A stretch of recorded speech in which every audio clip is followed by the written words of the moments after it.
আপনাদের অত্যন্ত আনন্দের সঙ্গে জানাচ্ছি যে আমাদের দলের ভারপ্রাপ্ত চেয়ারম্যান, আমাদের কোটি কোটি মানুষের সবচেয়ে প্রিয় মানুষ,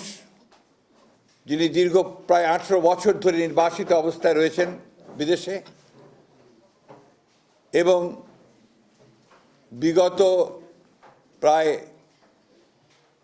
এক যুগ ধরে তিনি গণতান্ত্রিক আন্দোলনকে নেতৃত্ব দিয়েছেন এবং আমাদের দলকে নেতৃত্ব দিয়েছেন এবং আমাদের যে গণতন্ত্রের উত্তরণের যে ছাত্র গণ অভ্যুত্থানের নেতৃত্ব দিয়ে আমাদেরকে সাফল্যের দ্বার প্রান্তে পৌঁছে দিয়েছেন। আমাদের সেই সংগ্রামী নেতা, এই দেশের গণমানুষের অত্যন্ত প্রিয় মানুষ জনাব তারেক রহমান, আমাদের দলের ভারপ্রাপ্ত চেয়ারম্যান,